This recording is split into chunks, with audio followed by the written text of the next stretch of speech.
Well, good afternoon, everyone. Welcome. My name is Josh Schimmels. I'm the publisher and CEO of the Los Angeles Business Journal, and it's a pleasure to be here live with you, hosting today's LA500 webinar, Conversations with Icons. Each year, the LA500 is published to recognize and honor the most impactful and influential business leaders in all industries throughout the Los Angeles region. Today, we've invited distinguished guests to join us for a conversation on things like the economy, the marketplace, and what the future holds. We've decided to focus on three industries that we feel are at the forefront of everyone's minds and that impact us each every day. We're going to be talking about finance, healthcare, and technology and innovation. So over the next 75 minutes, we're going to provide you with a lot of information, and our goal is to leave you informed, educated, and inspired in each of these areas. So here's how today's session is going to work. We're going to first start off spending about 20 minutes talking about finance. We're then going to move into our healthcare panel discussion for another 20 minutes, followed by a discussion on technology and innovation. At the end of the hour, we're going to have an opportunity to address audience Q&A, and that will be for each of our panelists and moderators to participate in. Now, many of you may have already submitted questions using the registration app, so no need to do it again if you've already done so. But for those of you who have not had a chance to and would like to ask a question, you can do so doing a couple different things. You can use social media hashtag LABJIcons, or you can use the Q&A box right here on Zoom. If we don't get to your questions live, we're going to do our very best to respond via email and provide as much information and content as we can to you. We're also going to be conducting live poll questions throughout the hour. So when you do see the poll question pop up on your screen, we'd love for you to share your feedback and your thoughts so that it can be counted. After the end of the Q&A, I'll be providing and announcing all of the results of the live polls. So before we get started, I'd like to just take one moment to thank our sponsors. They put a lot of energy and thought into this. Thank you so much to City of Hope, M Theory Group, Marsh & McLennan Agency, Merrill Private Wealth Management, the Sage Group, and USC Viterbi School of Engineering. We appreciate you all helping to shape this conversation so much. All right, we're going to hop right into this. Like I said, we have a lot of content to discuss, so we're going to get right going. Here to discuss how our world of finance is supporting business, our panelists are Paul Altman, Managing Director of the Sage Group, Raul Anaya, Greater Los Angeles Market President with Bank of America, Jacky Dilfer, Executive Director of Business Finance Capital, and our moderator, Bruce Munster, Managing Director, Private Wealth Advisor with Merrill Private Wealth Management. Bruce, I'm going to hand it over to you now. Well, thank you, Josh, and thank you to Alex Davila and the whole Los Angeles Business Journal team. We are so excited to have this gathering of just an exceptional group of business leaders for our conversation with icons today. 2020 has been a very unusual year with the world's most severe pandemic in this modern era, causing a public health crisis, and then our economy, of course, was placed into a self-induced coma to flatten the curve and fight the virus. We had the sharpest drop in the stock market on record, with the Dow falling more than 35% in only 22 trading days. And then an extraordinary rebound with monetary and fiscal response to support the economy and markets. We've seen increased hostility in US and China relations, and now civil unrest in search of racial justice. Clearly, 2020 has been a historic year. This gathering of the 500 most influential people in Southern California, also known as the LA500, has taken a few different formats over the last several years. I'm honored to be a member of this extraordinary group and to help lead a conversation to explore some of the ways the finance industry and our iconic panelists have responded. With the collective experience of this group, I could spend hours asking dozens of questions, but we have about 15 or 20 minutes. So we'll get to each of their insights around some of these very important topics. I'm going to begin today with my colleague, Raul Anaya. Raul, as a leading consumer and business bank in the Southland, Bank of America must have great insight into overall business activity. How would you describe the last 90 days, and how does that compare to what you're seeing today? Thanks, Bruce. Good afternoon, everybody. I'll tell you, the health crisis that we are continue to be under just turned the entire world upside down. And it was only in mid-March that the economy, not only in the Southland, but also obviously across the country and across the world, just came to a screeching halt. And that just changed all the paradigms in business models. So when I look back, when we first started this in mid-March, there are three things that our bankers at Bank of America really focused on. One was sitting down and helping with our clients, just helping them navigate these choppy waters around liquidity and capital. The second thing is, with everybody all of a sudden having to work from home or away from the office, it accelerated the digital transformation that we've been seeing across the business community. And in our case, with many of our clients, they immediately started applying and using some of our digital applications and digital products from the comfort of their own home. And then the third thing is something that we were all hearing about all the time in the press was PPP, the Paycheck Protection Program. And so those were the three things that we saw since mid-March with our business clients. So crazy times back then. Fast forward to where we're at today, the economy is now starting to slowly open up. It certainly caused many of our clients to rethink about their business model. They have to think about what it's like operating in a post-COVID environment. I know we're going to talk about that in a bit, with a huge focus around employee safety and the safety of their consumer clients. And then lastly, PPP is not going away. We're now entering the loan forgiveness stage, where all of these businesses that applied for PPP loans are now going to be applying for a good portion of those amounts, if not all of them, to be forgiven by the Treasury Department. So some crazy few months, but glad to see that the economy is now starting to open up. And look, there's pockets of our LA business community that actually benefited from all this because they were an essential business, but they just had to deal with some of the other challenges around operating in a post-COVID environment with employee safety and customer safety in mind. Well, thank you, Raul. That was very helpful. And let's shift to Jacky. What are you hearing from your clients? Bruce, we're hearing a lot of optimism and enthusiasm in the last few days.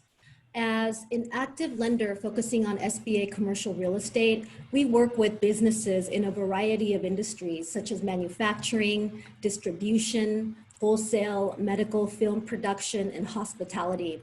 We've actually experienced sort of a V-shaped activity trend for the last 60 days. During the first 30 days, we had no activity. First 30 days of the quarantine, we had no activity. And frankly, almost 100% of our transactions were postponed. Our team had to quickly pivot and work on a plan to continue to market to our client base and to stay connected. Over the last 60 days, activity has really been kind of through the roof. Our volume of prospects and transactions have been high in all of our Southern California core markets, which include the Inland Empire, Orange County, Los Angeles, and the Valley. That's great, Jacky. And Paul, what are you seeing in the M&A markets? What kind of activity is there in the deal community? Yeah, and thanks, Bruce, for moderating, and LABJ for hosting.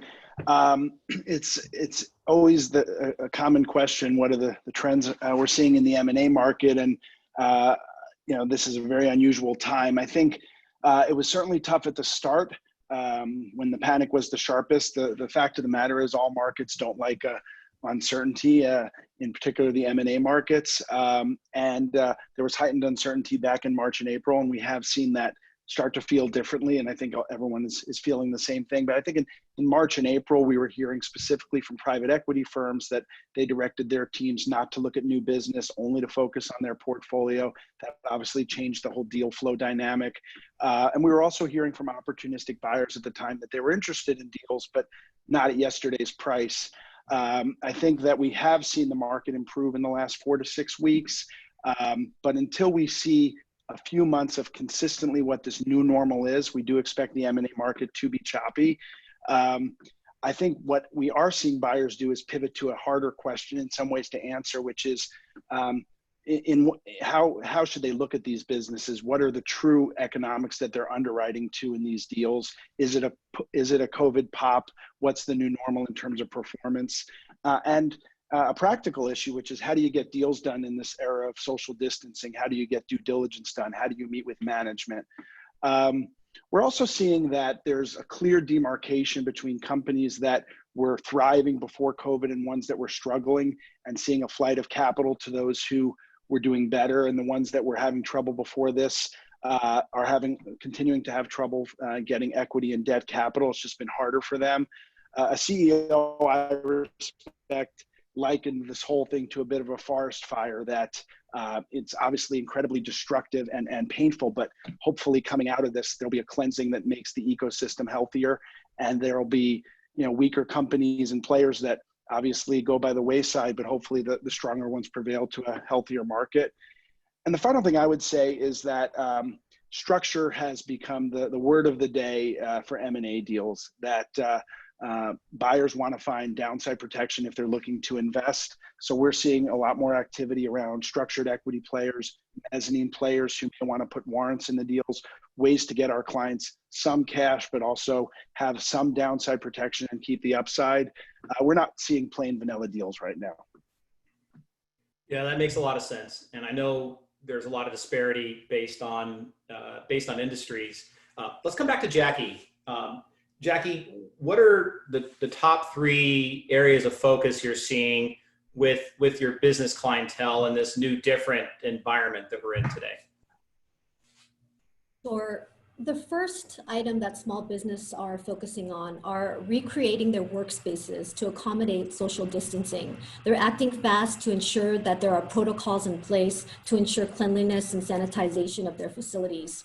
Second, they're focused on revamping and strengthening their business plans to include a bigger leap into technology. Working remotely and Zoom calls are really just the tip of the iceberg. Businesses are focused on aspects of technology such as web enhancements, enhancing their online tools and other digital tools to stay connected to their markets and keep their revenue increasing. Third, they're focusing on conserving cash and trying to increase their working capital. They're looking into purchasing buildings for their businesses still and refinancing their current assets so they can lock in these low interest rates. Well, thank you, Jacky. And Raul, what are you seeing? Yeah, it's not too different than what Jacky had mentioned. I would say while there's certainly a much greater level of optimism in the economy as the economies are starting to open up, there is still some level of caution out there because we don't really know how this pandemic will eventually evolve if there's a second shutdown. And in the meantime, we're seeing a continued trend towards just digital transformation, the convenience of running a business, interacting with customers and clients, the convenience of a home and away from the office. Got some clients that are rethinking how much real estate they're going to need. But first and foremost, there are some upfront costs that many of these businesses are having to invest in order to reopen. If you think about, some of our consumer product clients or hospitality, when they come back, they're going to have to come back at a much lower level of capacity because of social distancing, because of how they have to change how they interact with their clients. So their revenue model is going to be a little bit different, but there's strong focus around the safety of employees and their customers. Yeah, that makes sense. And I saw that with our team, and shifting 200,000 people to work remotely was quite an operational challenge, but we did it. Paul, let's come back to you. With this unusual environment we're in, how do you know, or how do your clients know when it's the right time to go to market? Look, it's a very important question. We try to counsel our clients to look at it through three lenses: the company, the shareholder, and the market. The company, oftentimes it's obviously very company specific, but how is the company performing? Is it hitting the metrics that buyers want to see? Are they growing? Are they profitable? Whatever the metrics of the industry, what have you. The second one is the shareholder question, which is, how do they feel about their own risk reward? Is this a good time for their own planning? Are they ready to take chips off the table, potentially cede control? How do they feel about their own personal goals? They could be financial, they could be non-financial goals. The third one, the market, that's obviously the trickiest one to measure right now because of the tumult we have in the market. I would say though, if you can check the first two boxes, then, and you have a horizon of within the next year to perhaps want to do something, then you should get ready so that you can pounce at the right time, because it's never been easy. It's always been elusive to time the market. And now more than ever, that's just extremely difficult. Yeah, no, I'm sure.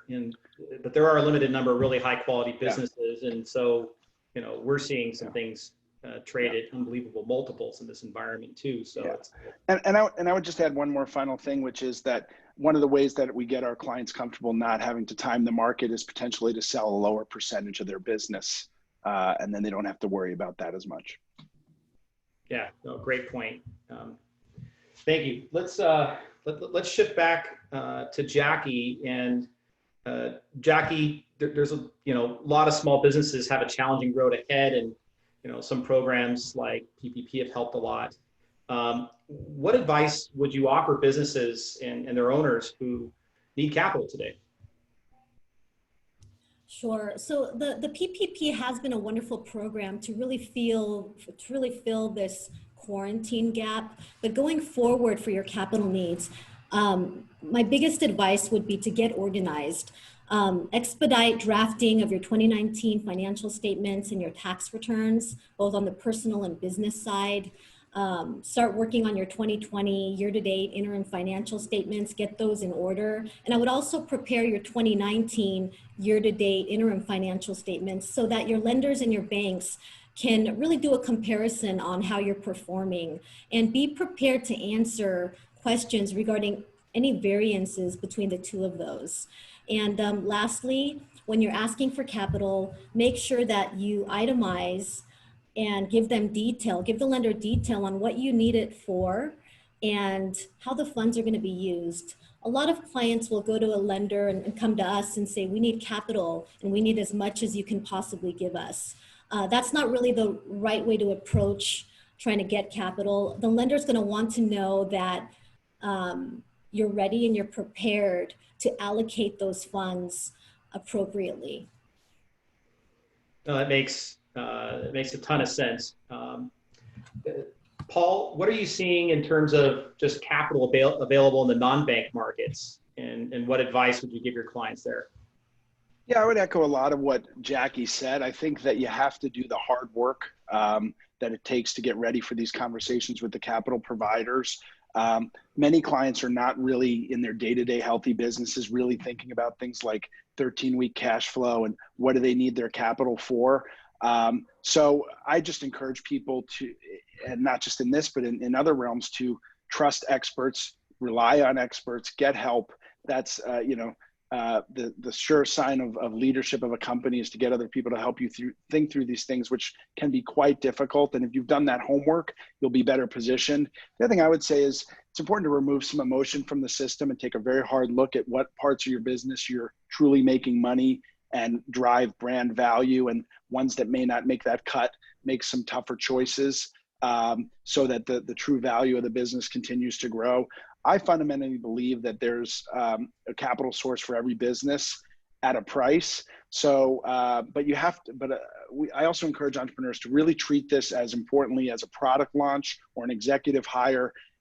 Put a ton of time into looking to raise that capital, leverage your network, your accountants, your lawyers who hopefully have that network. It needs to be, treated as a priority. And then, and those are the companies I've found to be most successful. Ones that hope the money's going to show up on their doorstep are less lucky.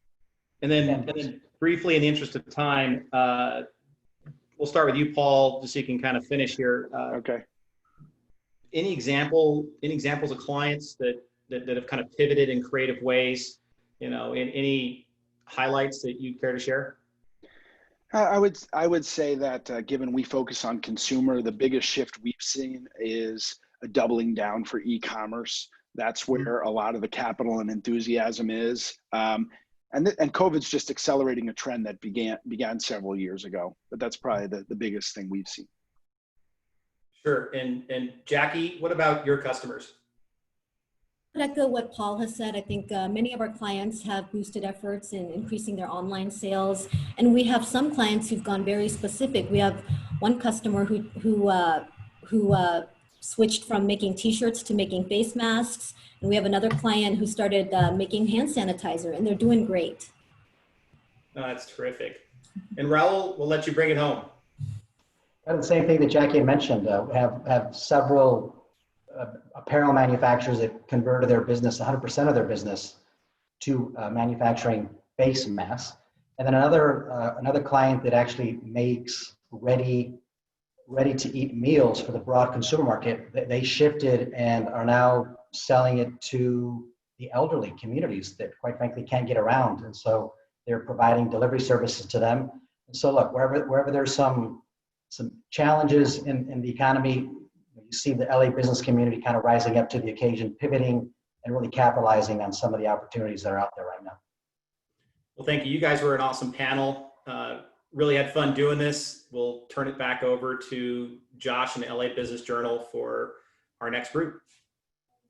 Thank you so much, Bruce, Raul, Jacky, and Paul. I do want to remind everyone out there tuning in that you're going to be able to hear more from this group at the very end with our Q&A. So you'll want to stick around for that.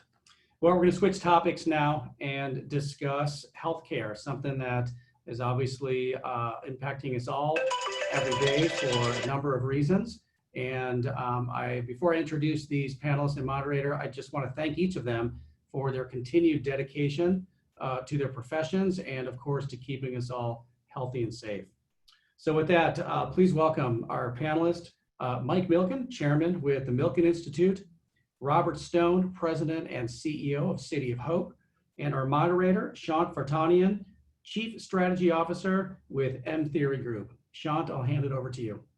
Pleasure. Thanks for the introduction, Josh. And thank you guys all for setting this stage today for us. It's a wonderful opportunity to be part of this dialogue. So thank you, Josh. Thank you, Alex. Very much appreciate it. I want to welcome everybody to the healthcare panel. My first time moderating panel, so I'm a little bit nervous and I'm super excited at the same time. I want to introduce my esteemed panel. First, I'd like to introduce a man that requires no introduction, Mr. Mike Milken. Mr. Milken has dedicated his life to philanthropy. He's also to the pursuit of helping our society, which is an important role that he has been playing. And also he's a member of the Giving Pledge. Welcome, please, Mr. Mike Milken. And then second, I have a new introduction, Mr. Robert Stone. I first read about Mr. Robert Stone about a year ago. He was in an article on the LABJ regarding a business leader of the year. And he was also referenced as, the article was referenced as the heart of stone. He used to be a former attorney and decided he wanted to not sue hospitals anymore, but help hospitals grow. And he has dedicated his life to running City of Hope. Welcome, Mr. Stone. Thank you, Sean. Not to correct, but I've never sued a hospital. It's a bad practice, and those listening shouldn't do it. But go ahead. Yes, but welcome, Mr. Stone. I appreciate you joining today. So we have a few questions. I want to start off with Mr. Mike Milken. Mike, in the current crisis today, how has the Milken Institute worked to facilitate the collaboration amongst treatment and vaccine research worldwide? Sean, thank you. Beginning in February, we redirected the efforts of the 10 centers of the Milken Institute. We redirected the efforts of our medical foundations and our family foundations to focus on the coronavirus. And we broke our efforts into 6 parts: education, prevention, testing, treatment, how people are being treated, control, how to control this virus, COVID-19, and eventually cure it, and lastly, economic and financial safety nets. And Each of the centers and foundations had different efforts. And the medical foundations, we asked them to look at every single form of treatment that went into cancer patients over the past 20 to 30 years to deal with the cytokine storm and other issues that we could bring to bear against this virus. Faster Cures, one of the centers, began to track the number of activities in antivirals, antibodies, vaccines, and immunology, and updated every day. It's at milkeninstitute.org tracker, and there's more than 400 today.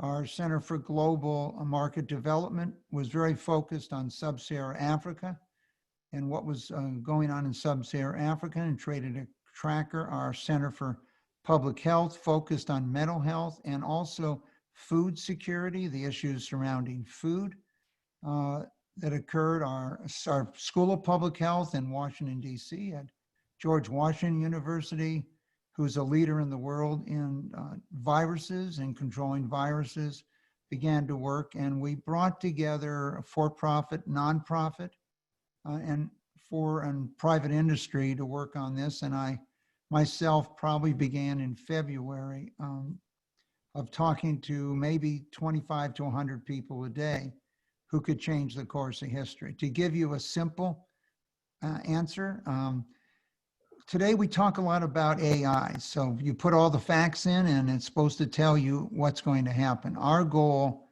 is to change the course of history and make sure every day is not the same as the day before. And so whereas the data would point in one direction, our effort was to change what was projected as the outcome. And you remember at the beginning, you had people estimating that as many as 2 million people in the state of California could die.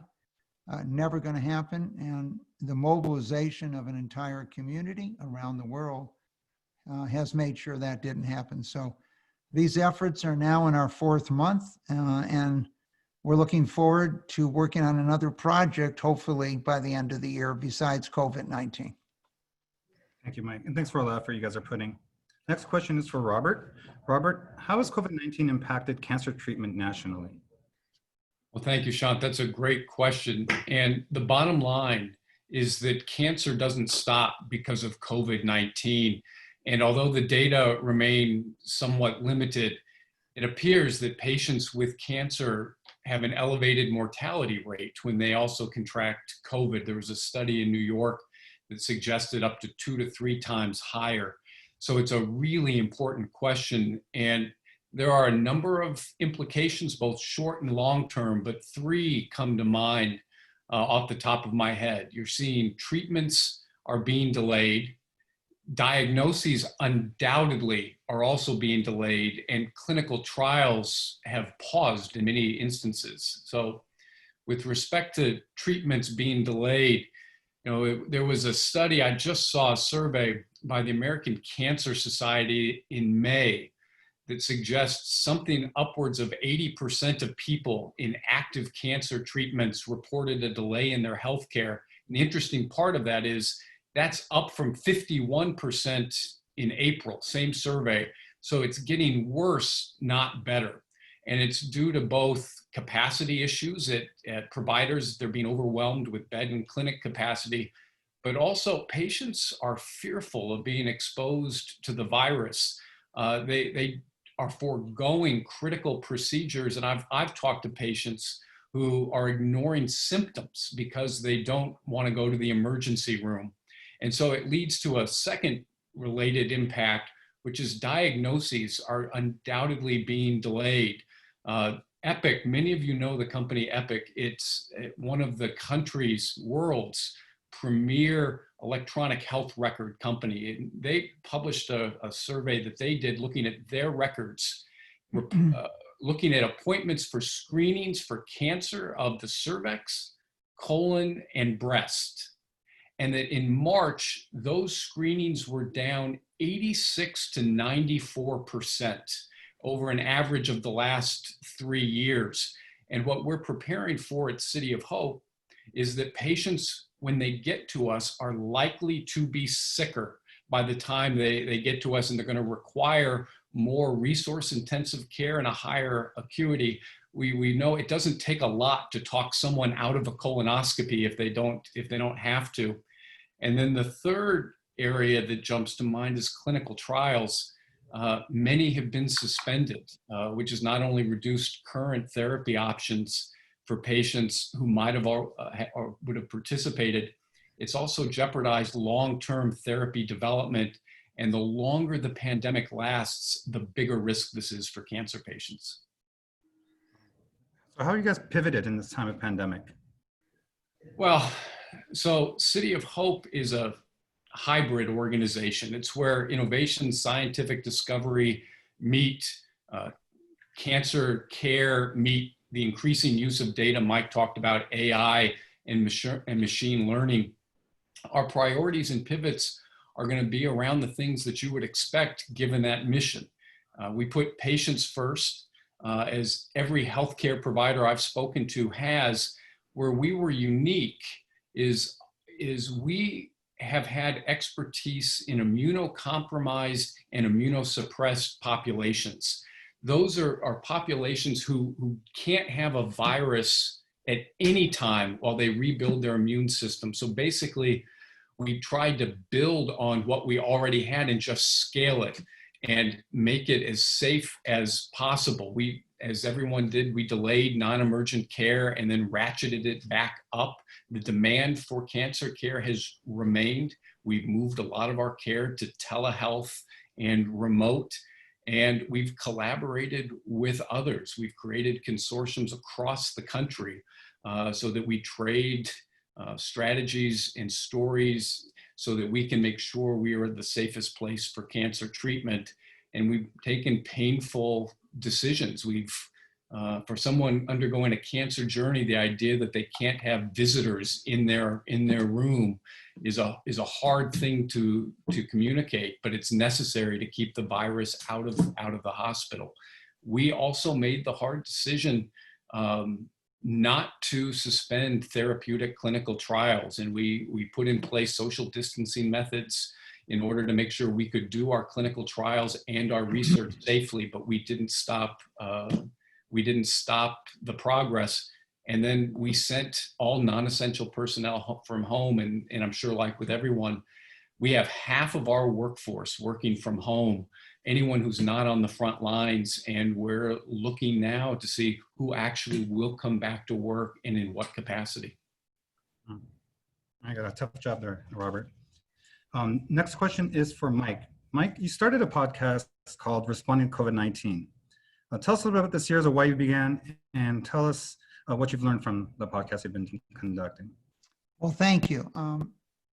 In the months of February and March, we saw that what was actually going on and what was going on around the world in different centers, what for-profit companies doing government, was quite different than what was reported in the newspaper. And there was a great difference that people were hearing. And so these discussions we had, we then decided to do a podcast series so that every single person on the planet who ever wanted to would have access to a conversation with the leaders who were actually making the decisions, not necessarily reading stories that might or might not be accurate. And what Robert just talked about came up on many of these podcasts. I think we're up to approaching 80 now, and all of them you can go to mikemilken.com, and they're all transcribed. You can read them. But they address the heads of pharmaceutical companies, what they were actually doing, not what people were talking about necessarily. Early, you had J&J, Alex Gorski, which is the most valuable healthcare company in the world, agreed to give their vaccine free to the world if it worked. They were talking early in April about putting in the patients in January. Today, it's going in the next 2 weeks into individuals. Discussions that Robert talked about with the head of the Cleveland Clinic or the head of the NCI, NIH, and others, MD Anderson, they're talking of shutting down activities. There is a 20 to 40% today reduction in the number of heart attacks that have been reported, stroke, and cancer diagnosis this year. It would seem totally illogical that the number of cancer diagnoses has gone down. heart attacks or strokes. But as Robert pointed out, people didn't want to come. And there's a delay. The UK announced they're expecting an 18,000 increase in cancer deaths as a result of this that have occurred. And the leading centers in the world, like City of Hope, and we're interacting with 200 of them. If you go to the National Cancer Institute, their hospital went down to 10% occupancy. UCLA at one point did not have one person in the emergency room. And so the goal in these podcasts was to bring the leaders, the largest employers, but people actually making the decisions on a daily basis in real time, available to everyone. And it also gave us a chance to underline something that most people don't recognize in normal, not COVID-19 times, and that is that medical research and public health are accountable for more than 50% of all economic growth in the last 200 years. And you're seeing how important it is to the economy today, but it has always been that important. As you look at what has changed, and probably the greatest achievement of mankind has been the extension of life, or womankind, and that we've had an extension of life in 120 years of over 40 years, and starting in 1900 to today. And so we wanted to make sure that people heard it from the leaders and what they were doing, what actions they were taking in real time. Thank you. By the way, I listened, and it's a very compelling and very inspirational podcast. Robert. And we're putting out a book in the next couple of weeks. We've transcribed the first 50, and volume 2 will be the next 50, where you can interact with these individuals. You can read what they had to say at the time that it was occurring and what their plans were that could change the course of history. Thank you, Mike. Robert, what are we learning from the pandemic about healthcare delivery and access to healthcare? Well, first and foremost, doctors and nurses are the heroes that we always thought that they were, selfless heroes. In addition to that, I think there are a couple things, Chant. One, it's amazing to watch organizations across the country and literally across the world come together to pool knowledge to try to solve a global issue together rather than in siloed ways. That would be one. Two, I think speed is the new normal, and that at times is radically different for healthcare. We need to move with much more urgency. The pandemic has taught us that. Health disparities has become even more apparent, and we need to address that. There is no excuse any longer. And we will look differently as an industry and as a country. You'll see increased use of telemedicine, more work from home, other lasting changes. And one of the most interesting questions to me is that we've spent the last 40 years focusing on efficiency as a way to support affordability. And efficiency has to remain the mantra going forward. But we now recognize the potential issues around capacity, and we'll need to address how efficiency and building more capacity come together once this crisis abates. Thanks, Robert. The next question is for both of you, actually. We'll start with Mike. Mike, how optimistic are you about the development of an effective vaccine, and why are you optimistic about that? Well, I'm optimistic because of technology today. Computers 1 million times faster, data storage 1 billionth.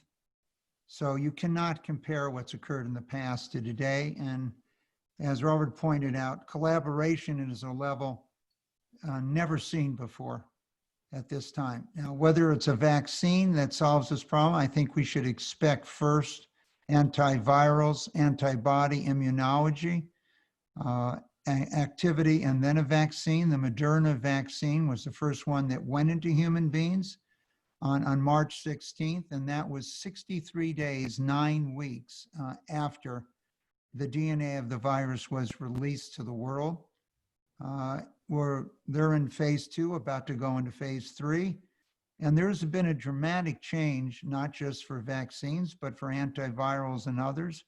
in that the US government, led by BARDA and large pharma, are making these products before they know if they work. We had estimated the economic cost to the country was running about $1 trillion a month, and that is far less than the other costs, the non-economic costs to life as we know it, and therefore an investment of billions of dollars to create these. But I would expect we would see antivirals, antibodies, immunology agents first bringing this under control. And then we have over 150 vaccines now. 12 of them have gone into human beings. Many of those are very advanced.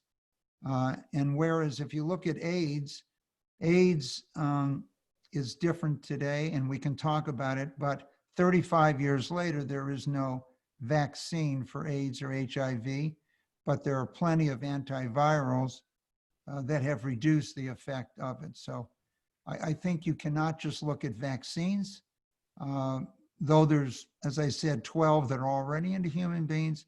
You should expect other solutions before you have a vaccine. But if there is a vaccine, when do you expect it to be ready? There'll be hundreds of millions of doses available in the fourth quarter of this year. BARDA gave $483 million to Moderna, which was a relatively small biotech company, to build manufacturing. They then entered into an agreement with Lonza, which is a generic manufacturer, which ultimately combined will make 1 billion doses. J&J has developed a new technology which would create 1 billion doses. BARDA gave over $1 billion to the effort by AstraZeneca and Oxford University of Oxford, their vaccine, so that you'd first, AstraZeneca was going to make 30 million, now hundreds of millions of vaccines. So I would expect you would see hundreds of millions of doses available in the fourth quarter of this year. Whether they work or not will be determined then, but manufacturing is happening. Novartis had agreed to make 130 million of their antivirals, if they were successful, free to the world. And Gilead has opened up their drug that was approved.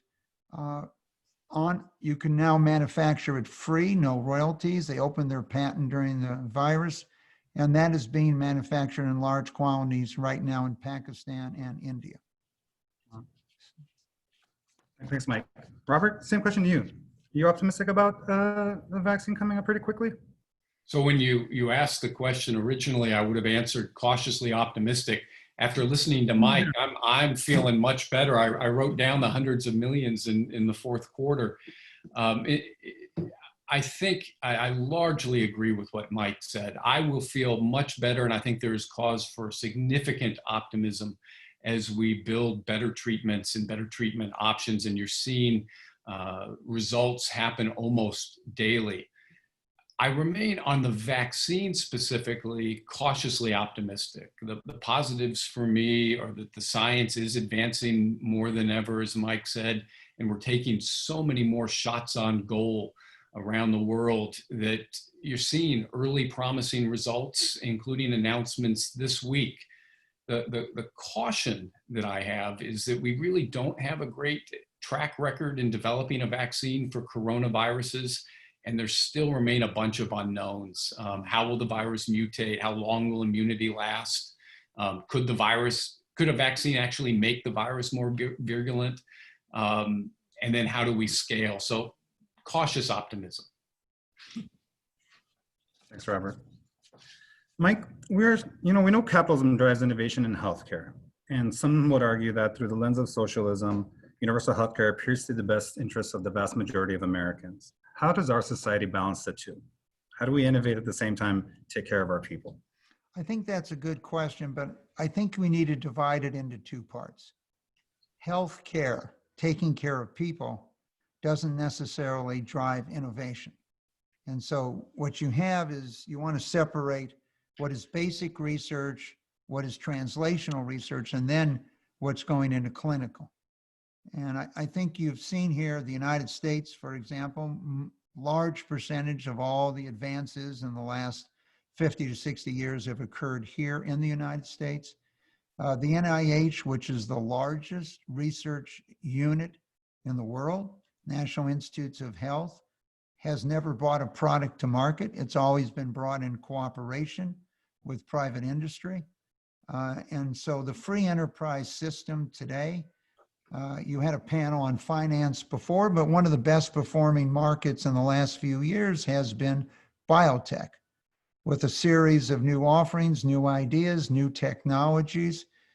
And there's many vaccines, but you're seeing today, and in one of the podcasts with the chief medical officer of Moderna, he commented that he's only competing against time and the virus. This is quite a separation from traditionally in this industry where people are competing against each other with a product as to what would have the best results. The opening up by Gilead, the offering free by J&J. These things have responded, and I think you would probably have to go back to World War II in the United States to see the cooperation between for-profit, nonprofit, government that Robert spoke about. The speed dramatically changes. We launched a clinical trial out of our Prostate Cancer Foundation where we discovered, in looking at the fact that more men died than women, particularly looking at Italy. Yet as you get older, there's more women than men. So why were more men dying? We looked at testosterone.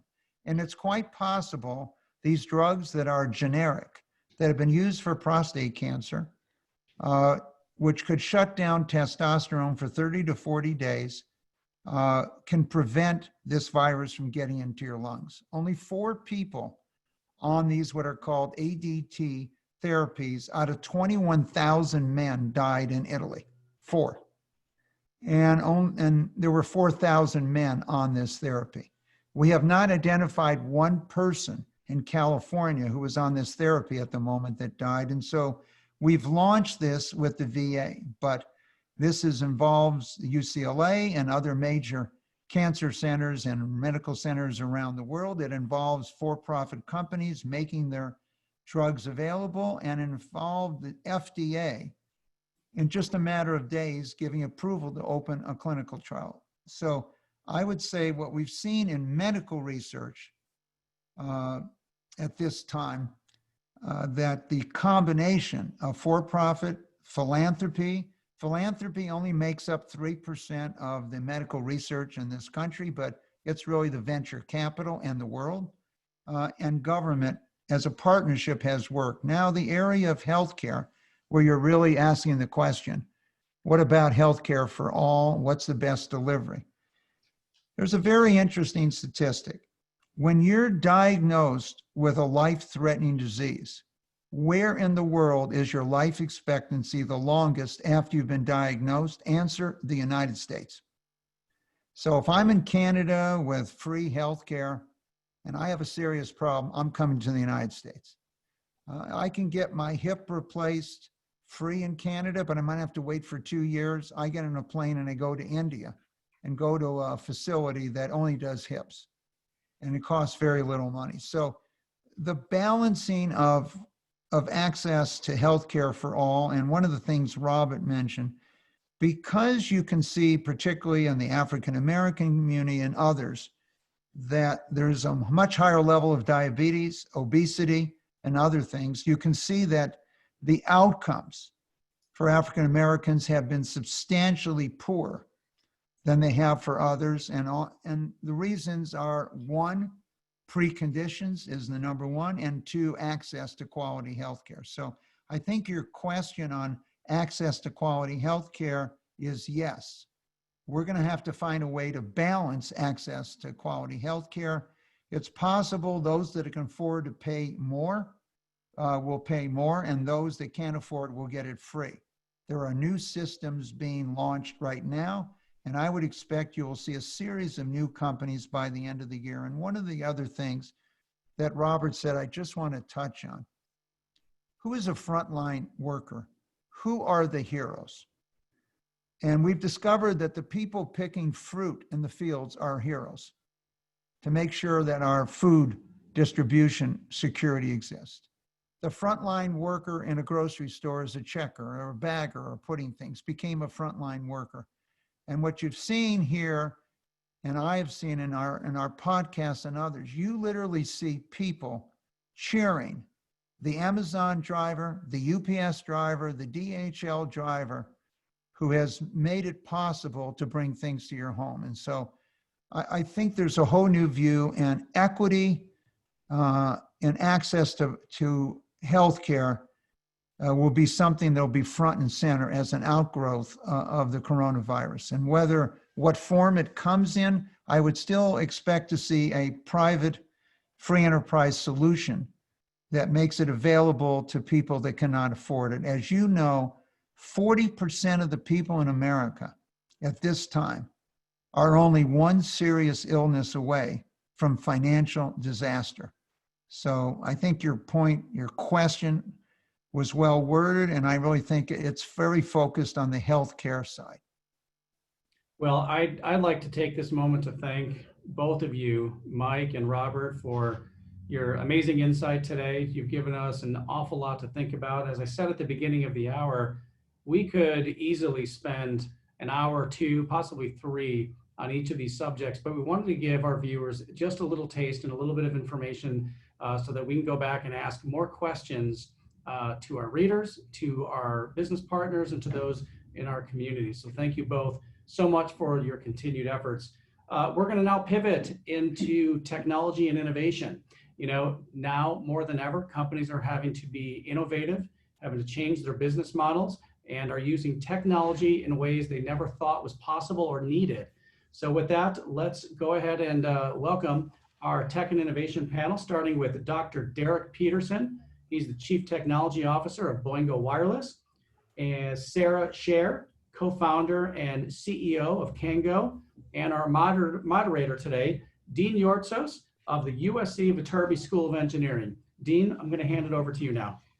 Well, thank you very much, Josh. I appreciate very much being on this panel to moderate it. I know that our time is a little bit more compressed, but we are, we're used to exponential speed in technology, so we're going to do this faster and make sure we make it on time. I just wanted to put everything in some perspective, and also given the fact that there were some very interesting remarks in the previous panels. And so, not in speaking in jest in some way, there are quantum mechanics people that believe that we live in multiple worlds. So I never believed that that's possible. But if you think about it, perhaps we were living in a pre-COVID world. All of a sudden, we moved into a different world, which is the COVID world that happened all of a sudden and hit us in a way that we never expected. So the expectation is that possibly we're going to go back to the pre-COVID world as we get out of this COVID world in some way. But I mean, this is kind of a tongue-in-cheek, because I think what we have been discussing all this time are three phases: the pre-COVID world, the world that we live right now, which let's call it the COVID world, and a post-COVID world, which will be quite different perhaps than what you have been accustomed to, what people try to call new normal or something like that. I personally, I am very optimistic and bullish about science and technology for the future, because if we learn anything in this unprecedented experiment that is happening right now, is the importance of science and engineering. Another thing that we have learned is that, and technology, another thing that we have learned is that because they were sort of free of distractions, in this COVID world, we have been essentially challenged to what we value as society and as people. And so I think that the future will have a component of important science and technology and engineering with focus on serving better humanity. And I think that will actually be something that we will see coming up out of this particular COVID world that we're dealing right now. There was another quantum physicist by the name that has published an interesting book called The Beginning of Infinity, who was very optimistic about science and engineering. And he said that there will always be problems, but all problems are solvable. So this specific thing that whether all problems are solvable is right now being challenged as we live in this interesting world. So with this particular context, I would like to ask my colleagues here on the panel, both Derek and Sara, to try to tell us pre-COVID, what was their strategy for the future and how they had their companies future-proof for their business, and try to see whether the strategies that they follow were successful, and perhaps they can give us some insight. So I'll start with Sara. Thank you. I'm delighted to be here today. In our case, in terms of future-proof, as a ride-sharing and childcare service for kids and families, and that also works with schools, one of the first decisions we had to make was about how to build the platform and what functionality to include or not. And part of our strategy from the get-go has been building the most flexible technology platform that we could. So it's composed of infrastructure, ride allocation, but also a user-friendly mobile app for drivers and for parents. And very early, we decided that given the uncertainty around what market would turn out to be larger or grow faster between B2C with parents booking rides for their children themselves, or schools and organizations needing an alternative to school buses, which one was going to grow faster and be bigger? So we built the platform in a way that it can meet the needs of both of those markets, so that we can decide how to scale and how to pursue those two different markets or prioritize one versus the other in the future. That was one big decision at pretty much every step of the way. So in that sense, it has served us well, especially as times like this with a completely unforeseen event emerge. And that has made it easier for us to adapt, not only in our inception stages as to how we were going to grow and which markets were going to be most attractive at what time, but how to adapt in this situation. Thanks, Sara. Derek, what about you? Sure. Yeah, well, thanks for everybody for letting me be here. It's good to be here. I appreciate everything that Yannis and Sara said. I think one of the things in technology is we're used to change, whether it's changing languages or that constantly change, or the technology that's constantly advancing, and sometimes at speed we can't keep up with. And one of the things that we put in place a long time ago was we need to change before we have to. As a pioneer in connectivity, we've been on the forefront of wireless innovation for nearly 20 years, which requires us to continually adapt and change and think about what's going to change and how we're going to pivot our business for what's ahead of us. Starting off as a retail Wi-Fi to now deploying networks for, across the globe for all of our partners primarily, and, focusing on trying to help them with their digital transformation that they're going through. And we are going through a lot of transformations here with what's happening in COVID. The traditional way we did banking, the traditional way we do it health, the traditional way we've done all these things that we've talked about today have been challenged. When I got my master's degree, I got a master's degree in educational technology because I thought that the way we're using technology today doesn't take advantage of technology. And now we're seeing that our kids and our students are having to change the way that they're interfacing and getting education to be able to take advantage of the technology that's available to them.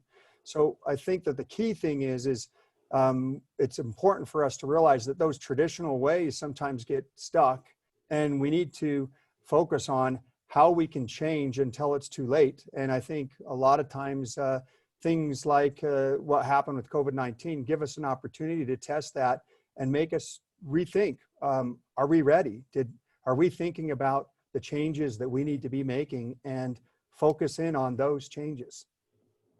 Absolutely. I think many in the technology areas are used to the exponential rate of change. In this today, we live in a different exponential. It's in the way of, let's say, of infections, but nonetheless, used to be, but nonetheless, it is an environment where many mindsets are quite, they have been developed in the past in order to adapt and dealing with the fact that things can change dramatically. And technology actually can play a big role in helping us adapt to these new realities and also perhaps invent new things for the future. So a certain way by which one can define technology is essentially how you can adapt and in disrupting times. And I wanted to ask the question, how is your company adapted and in this new environment, which is a rapidly evolving one that not only with related to health, but also to the business environment that's around us? Derek? Yeah, we were ready for it. We made some changes recently in our company where, we started again focusing in on really growing in other areas that we hadn't grown before. We provide, internet for military bases. We throughout the globe. We provide apartment complex internet capabilities, and we provide a lot of different solutions for a lot of different digitation strategies. At Hollywood Bowl there in LA, for example. And so we had to build these flexible solutions to support them, where we didn't always have to have boots on the ground at all of these locations. And so we ended up building out a technology that was very cloud focused, very, automation focused. And so when we needed to move, and we took everybody who was in the office and we said, okay, go work from home. It was natural for us. We were able to do it fairly easily. People went home, they had access to the same tools. We had the security in place, and they were able to work. So for us, we were ready. Some of our partners were not so ready. And so again, that's our history. That's what we're focused on, is how to help others. So we ended up having to reach out and help out partners. We had one of our partners who struggled because they didn't have laptops for everybody to work from home. And so we were able to, pull in some of ours and share those. So I think a lot of times it's also about being ready to reach out and collaborating with others and converging and working with each other. And that's another thing that's very important in this time, is don't just think that you got to solve it yourself. Reach out, there's help there. And it's important to realize that there's a lot of help in the community, a lot of help, especially in technology in LA. It's a growing area, so you should reach out. Well, thanks a lot. That's actually very good advice. I wanted to go and ask Sara a related question. And perhaps, what do you think is the most important action that business leaders and technology-based services should be considering and taking it in a time like this? Yes, absolutely. And completely echo what Derek said as well. I think, first of all, it is our responsibility as businesses to adapt quickly. I think we're well positioned to do that as technology companies that are, as you said, used to change. So adapt quickly, act responsibly, I think is definitely number two, whether that's in communicating changes and new precautions that need to be taken both for your employees and for your customers. In our case, with drivers, the providers on our ride sharing platform, that's absolutely important as well. So communicate as part of that responsibility, but also educate. One of the things we've done at Kango, where we're right at the crossroads of transportation, childcare, and as people head back to school in the fall, schools and education, is to reach out to a panel of experts, essentially, that we've created as an advisory board of sorts on medical issues, ranging from experts in pediatric infectious diseases to global health science to pediatricians, so that we are well advised, as Derek said, reach out for help, so that we're well advised as we recreate additional safety procedures and build them into our ride protocols, from the moment we screen a potential driver all the way through booking the ride, during the ride, and after the ride, to make sure that it's as safe as possible for everyone. And then I'd say, last but not least, depending on the size and stage of your business, do even more, beyond your own customer base, employee team, and in our case, providers. Reach out into the community and see how you can help. Again, taking those learnings and safety precautions into account. But if you're able to help those who are particularly vulnerable, either people who need food delivered, in our case, we've been delivering groceries and even filling pharmacy prescriptions, delivering those to people who shouldn't be out, and also helping with virtual childcare and homework help. Do as much of that outside, definitely for your customer base, but outside of it as you can afford to do responsibly. Right. Derek, I wanted to ask a question about what do you think the business community will need to be doing at this time, and to do more than what we're doing? And in a way, what are the values that we should be following in order to not only navigate this time, but also emerge successful when this crisis is over? Yeah, I think it goes back to what I said earlier. I think it's really about, I ended up providing a manifesto that I geared towards the wireless industry about 3 years ago. And it was all about convergence. We need to focus on how do we converge. And it's not only converging, technologies, but it's converging our teams, converging how we work together and really focusing in on those.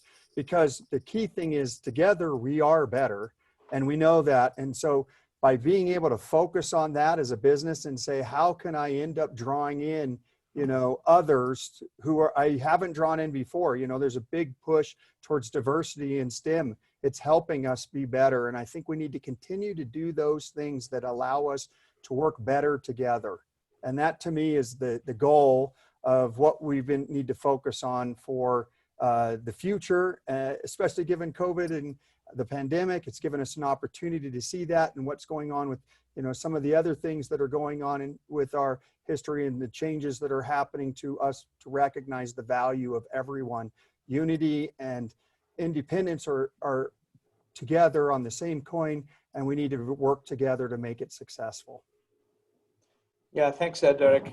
That's actually very, very sage advice in many ways as well.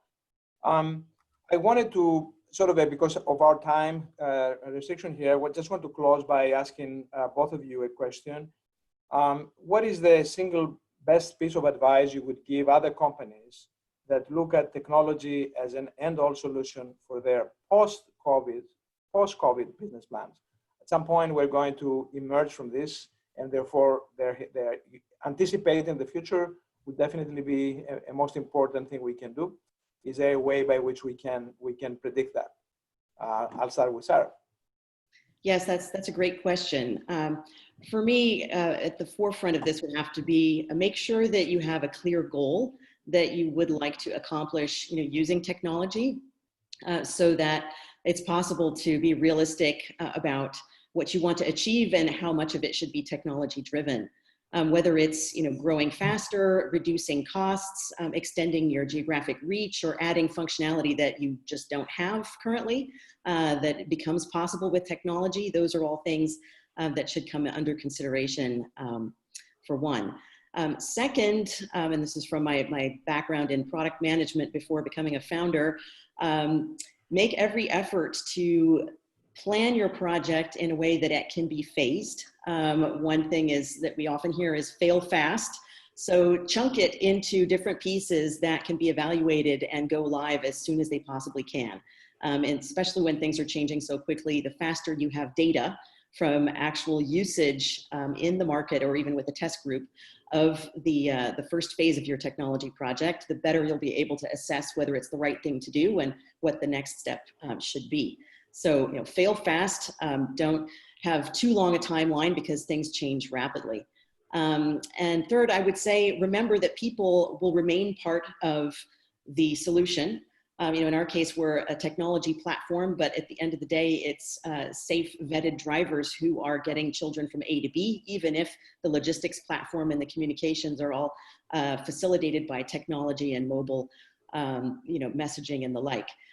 People need to understand not only the goal and what the plan is, but how to implement it and how to use it. And it needs to be user-friendly. So a people-centric adapt approach is definitely going to be key to the success and the usage of whatever is put in place. Thank you, Sara. Derek?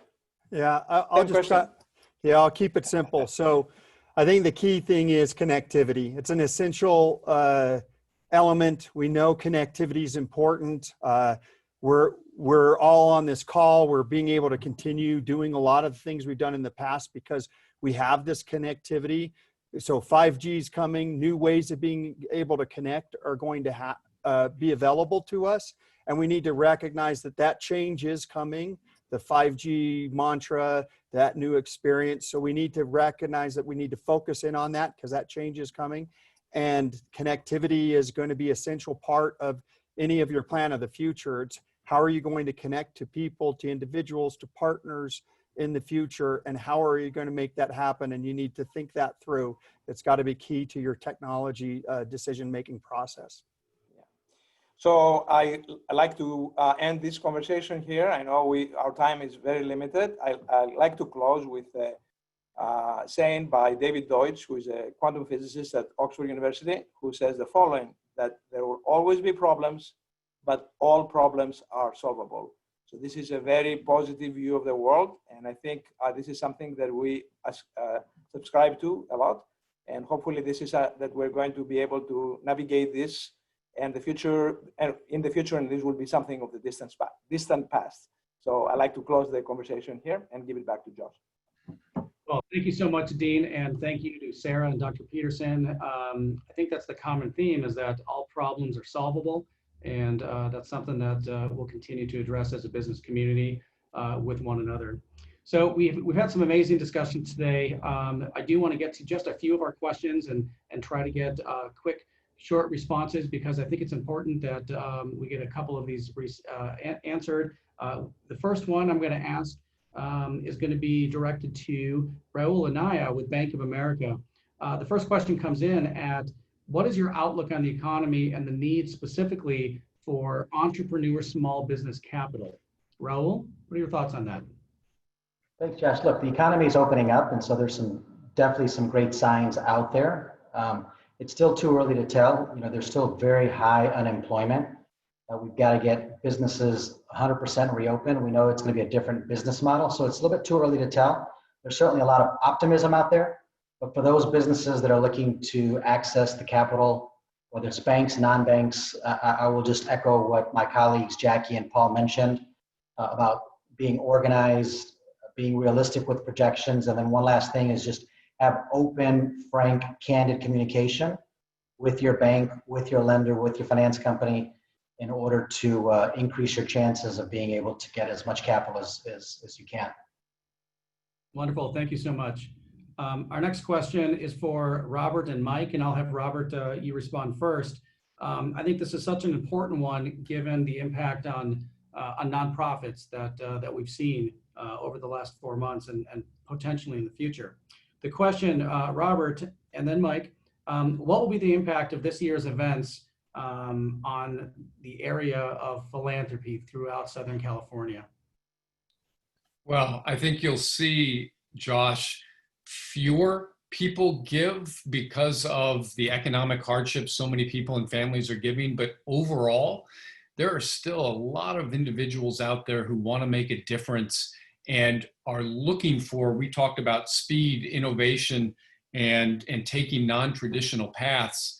There are a lot of individuals who will view themselves as philanthropic investors, but investing in progress. And I think you'll see a narrowing of institutions and projects that get philanthropy, but it'll still be a big piece of what moves innovation forward. Mike, same question.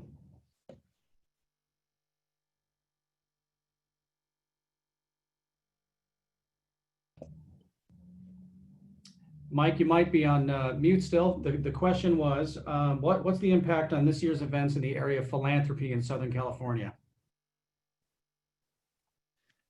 I think there'll be a dramatic increase in philanthropy. You've seen it, whether it's a great institution like the City of Hope or UCLA or Cedars or USC or others, they've reached out and individuals in the community have responded with significant donations for protective equipment or other things that were needed.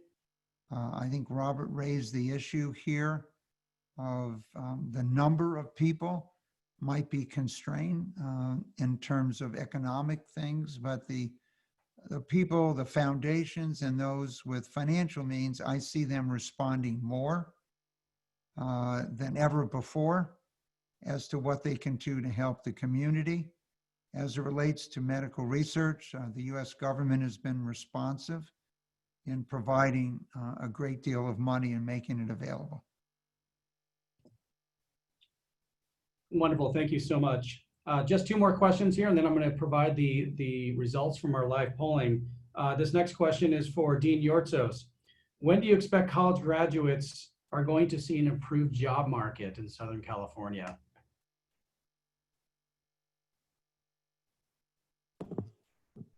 Okay, now I'm unmuted. I was not muted because I could not answer that question. So what we look for, so from the engineering and science perspective, we find that the market is quite strong actually. So I don't think we have any issue there. With other graduates, perhaps there is more issues as well. As the economy recovers, clearly, you know, and we're getting out of this low that we're in right now. A lot of this will depend a lot on whether we're able to come up with a vaccine or the solution to the medical problem. Because, you know, this does have an effect on how we work and how we, you know, how the industry responds to it. I can say from the engineering and technology side of the industry, I think we have not seen much of a decrease. Certain areas, of course, you know, for example, aerospace companies, because, you know, like Boeing and others, they have some sort of perhaps a little bit of a decline, but I think this may be temporary. You know, other parts of the economy, that depends on what part of the sector you're in. I expect that my advice would be, on the other hand, that you know, students can get educated in a different way than before, and that's a possibility for creating opportunities for people that did not exist before. It's actually a time of considerable churn and change, and you know, you can't necessarily predict the future because the accelerations are so fast, and the disruptions are much bigger than ever before. But at the end of, I mean, from the science and engineering perspective, which is the perspective that I have, I find this to be very strong. And I think that if anything, we realize the importance of science and technology for the future. Thank you so much, Dean. Well, our final question before I provide the responses to the live poll, it's to Paul, Robert, and Bruce. And if I could have each of your thoughts on this, it's with regard to recruiting and retaining talent. The question is, have your organizations made adjustments to your company benefit packages, given the changes in health and wellness as priorities to your employees? If Paul, Robert, and Bruce, if you guys want to hop on that one. I can start with it. The answer is no. We haven't had to make any changes. We, as a firm, made it clear to our employees that we're retaining everyone. And for our hourly employees, they generally saw raises, so we accelerated the process to get folks to a livable wage. So at Bank of America Merrill Lynch, we haven't seen any significant changes to date. Yeah, this is Paul. I would just echo what Bruce is saying. You know, we are all systems go as a team, really looking to continue to capitalize on the changes in the market and keep our team, our team building strong. Thank you. And Robert. And our story is similar. We were able to commit to the organization that we wouldn't furlough or have layoffs. We've kept the benefits package. We've done a few things to get cash into people's hands, especially hourly workers, more quickly. Things like letting them cash out vacation banks, sick banks, et cetera, to give them a little financial sustainability. Fantastic. Well, I want to thank everybody for their time today. Before we sign off, as promised, here are the results of our live poll questions. So the first question that we asked was, has your company had the access to capital it needs during the COVID pandemic? And it looks like overall, you can see mostly yes, with a couple of people not in the roll, but over 50% were either not in need of capital or were able to get the capital that they needed during this time. That's encouraging. Our second question was, how has your personal household income been impacted by COVID? 17% said slightly lower due to layoffs or furloughs. 21% said significantly lower, which is, combined nearly 40%, and another 58% has not had an impact. Our next question, if COVID vaccine were approved tomorrow, would you get it? 35% said yes without any hesitation at all. Another 21% said yes with hesitation. 20%, I don't know, I'd have to really give it thought. And a combined 24% would not feel comfortable for various reasons at this time. It's interesting to see that 56% would take the vaccine today if it were available. Next question. This is getting back to work. Has your company returned to working in the office? 59% no, still working remotely. Looks like 13% is making plans. 15% is getting there. 8% has already begun, and 5% are nearly still all at the office. So this one's pretty close to 60-40 split between no and yes, but it's on its way. Our second to last question, did your company have a pre-COVID technology in place to adapt to the remote work? Most of us, it looks like the answer was no. 56% did not have it in place, but made necessary adjustments. Only 28% actually was prepared with an actual well thought out strategy and plan ahead of time, and 16% already worked remotely. And our last question of the day, do you see your company using technology as a major resource post-COVID? 75% believe that there will be, the company will be embracing remote working and Zoom style meetings, with only 15% saying too soon to know, 4% saying no, it's not possible, and looks like 6% saying office, what office, it's all remote from here. So I think the theme, what we're seeing is companies are going to adapt. They are currently adapting, and that's something that's going to continue to take place. Thank you all so much for tuning in. It's been an enlightening just over 75 minutes. For those of you who had questions that we weren't able to get to, feel free to email us. We do have your contact information. We'll do your best to connect you to the experts. Thank you all so much for joining us, and we will host you again soon. Good day.